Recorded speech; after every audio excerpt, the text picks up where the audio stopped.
Hey folks, Russell here, coming from the shop. Quick update on the CJ7 restoration. We ran into some minor issues with our windshield frame, and I'll preface this with I could have reused my original windshield frame. I chose not to for multiple reasons, and I will show you now.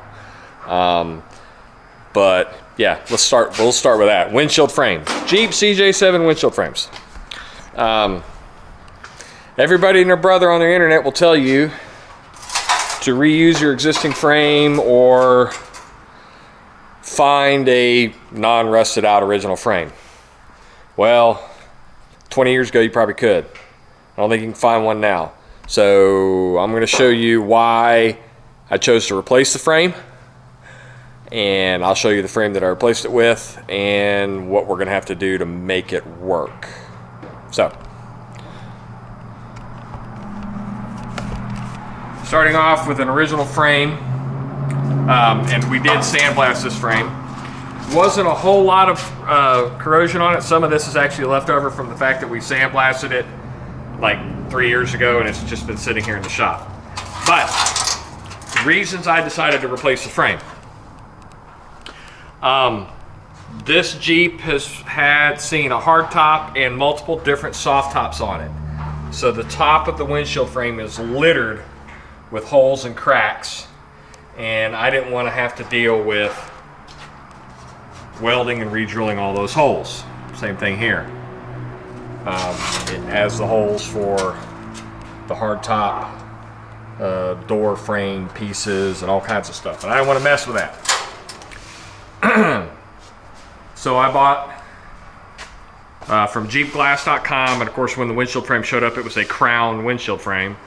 And I think, as most of us in the Jeep community know, almost all the stamped metal aftermarket parts, Crown, Omix, whoever, they're all coming from MD1 in the Philippines.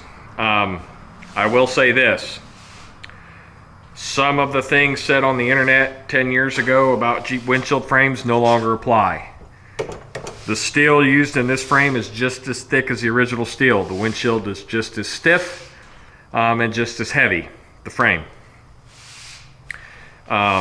Prior to attempting full install, we put our whole wiper linkage assembly in, hooked up the switch, test ran the motor, no binding. So that's not a problem anymore. The glass fits with the proper seal without a problem, so that's not an issue anymore. The problem we get into is, if you'll notice, there's an extra lip right here. The original frame doesn't have that lip, or a very tiny roll. It's not this massive 1/4 inch plus thick lip. The seal is not configured for this lip, so we're gonna have to grind it off so that the seal fits, and this windshield will go in.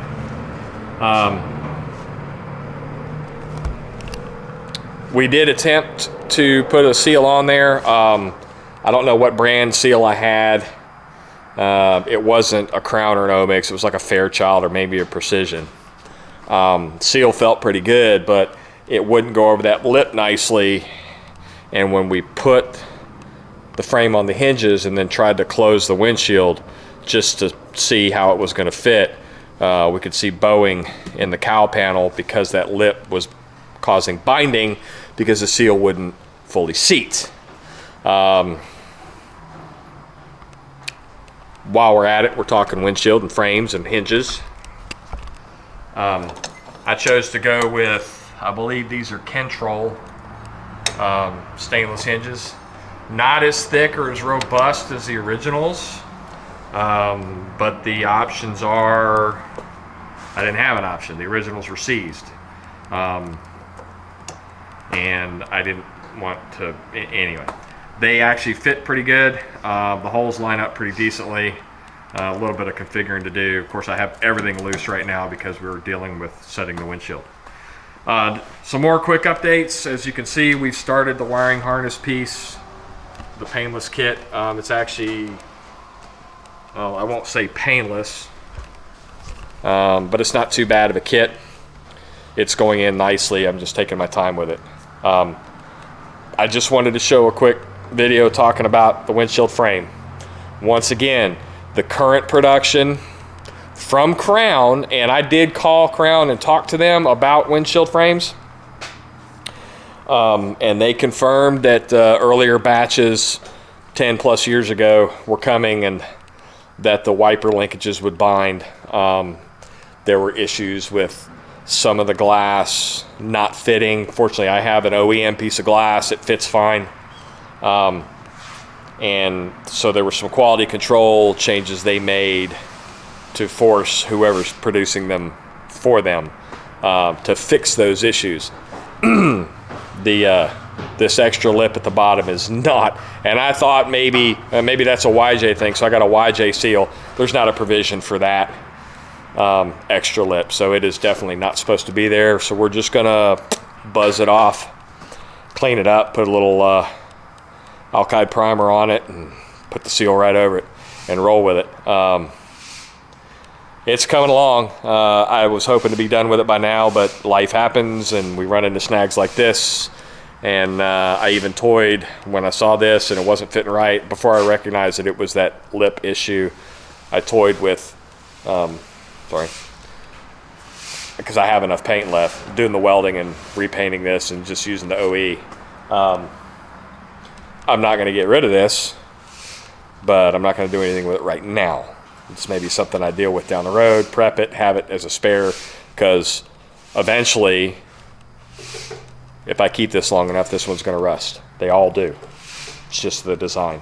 So that's all I've got for now. Once again, if you like this, that's all I've got for now. Once again, if you like this content, go ahead and hit like, hit subscribe, hit that bell icon for future notification. As always, there's more to follow.